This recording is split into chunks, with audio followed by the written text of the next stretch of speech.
Armenpress լրատվական գործակալություն, Դավիթ Մամյան, հարցը ուղղված է պարոն Արաղչիին։ Հարգելի պարոն Արաղչի, Նովրուզ Մոբարակ։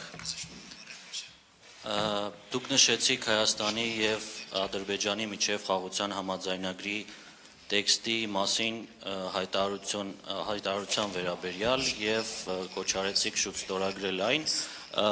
Ես կցանկանայի ճշտել Իրանի դիրքորոշումը եւ գնահատական այն հարցի շուրջ, որ այդ հայտարարությունից հետո հայկական կողմը բարձր մակարդակով պատրաստակամություն հայտնեց բանակցություններ սկսել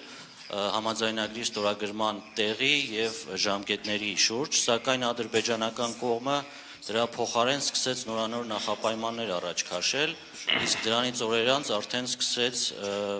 ապատեղեկատվություն տարածել սահմանային լարվածության կամ հայկական կողմի խախտման մասին։ Խնդրում եմ, ինչպես կգնահատեք տվյալ իրադրությունը եւ որքանով եք հավանական համարում այս հայտարարությունների ֆոնին նոր էսկալացիայի ռիսկը հարավային Կովկասում։ Շնորհակալություն։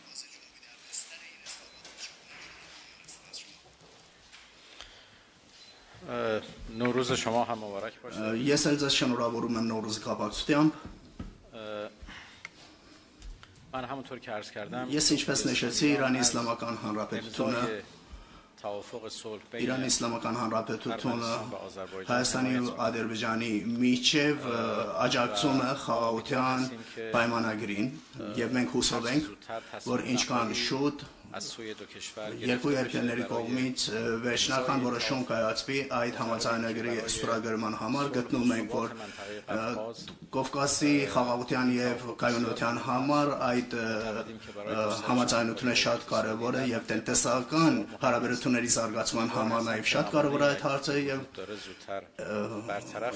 հուսով ենք, որ այն խնդիրները, որ գոյություն ունեն, շուտով լուծվեն եւ այդ համաձայնությունը ստորագրվի եւ ինչպես դուք նշեցիք Էսկալացիայի բարձրացման վտանգը տարածաշրջանում գոյություն ունի եւ մենք հուսով ենք, որ այդ խաղաղության պայմանավորվածության ստորագրման զուգահեռ այդ վտանգները նվազագույնին հասնեն եւ տարածաշրջանում ականատես լինեն կայունությանը, որը բոլորի շահերից է բխում։